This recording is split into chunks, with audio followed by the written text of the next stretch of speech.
Hi y'all, this is my Module 7 about online learning. After watching the lecture and reading the articles, describe your thoughts toward online learning at the K through 12 level.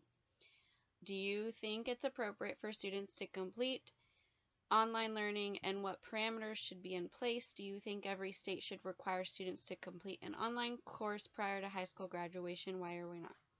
Okay, so after watching the lecture and looking at the articles, I actually was kind of swayed. I wasn't a big fan of online learning. I know I'm taking online classes here to get my degree, but it's not my first choice. But it's what was available.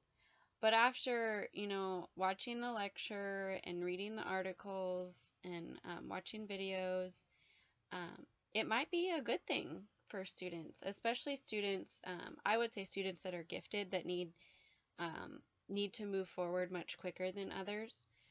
It gives them the opportunity to accelerate at their own pace rather than waiting around for, you know, I don't like to say it, the average kids or the below average kids. I don't really like to put it that way, but I guess that's how you describe it.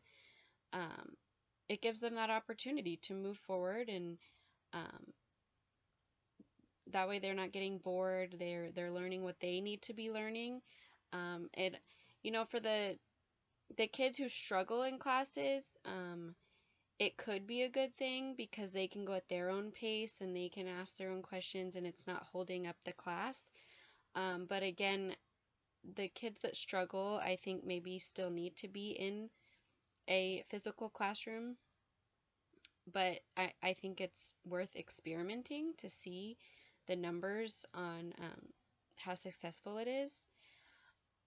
I I like the idea of it, but I also struggle with um, not having that face-to-face interaction with your teacher and your peers, being around other students, building those relationships, things like that.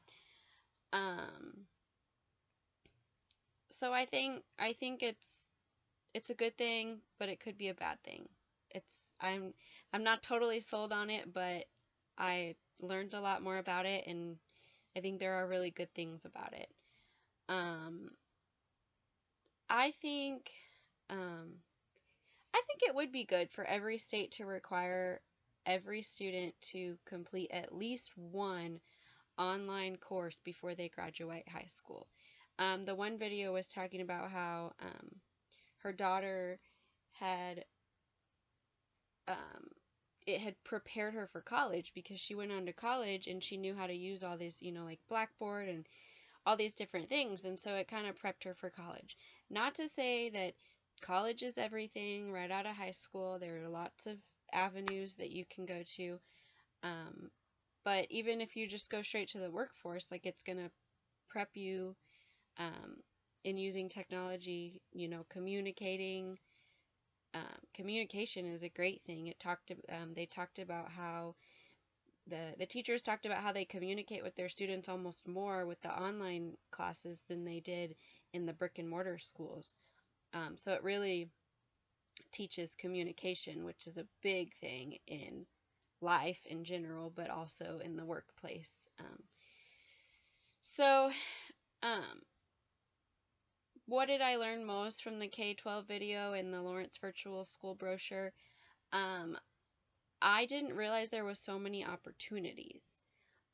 Reading about the Lawrence Virtual School brochure, the kids, they have the options to participate in sports if they do the dual credit or dual whatever you call it, dual something.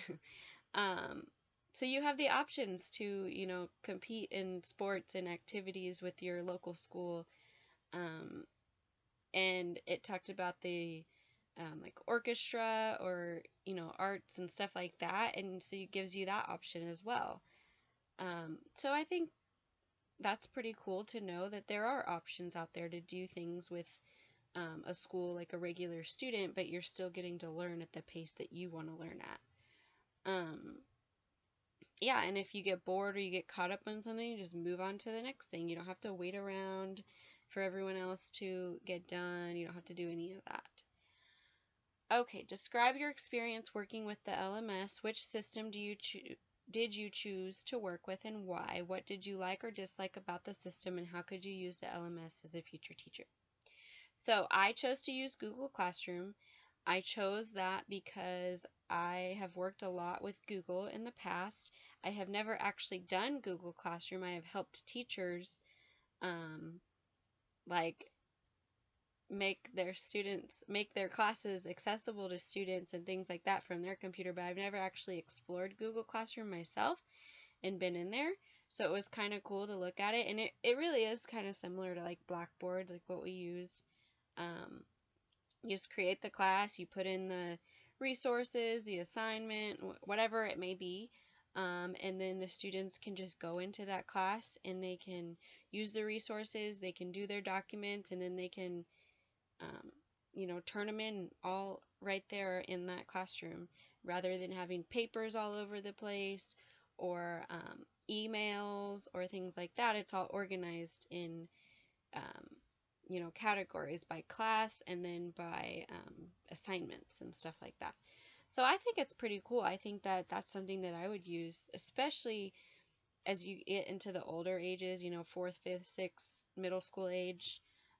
It's definitely something that I would use as a future educator. Um, it's very easy for students, especially at the school that I work at, everything is through Google. So using Google Classroom would be great because you're already in Google, you're signed in, you're using Google Docs or Slides or Sheets or whatever you're using, and you can go from your Google Drive, you can put things in there, and it's just so easy to access things and to turn things in. And um, I really liked it. I think I would use it. I don't really think there was anything I disliked. Um, just the fact that, I mean, you have to explore more to learn more. So that is my experience with Google Classroom. Thank you.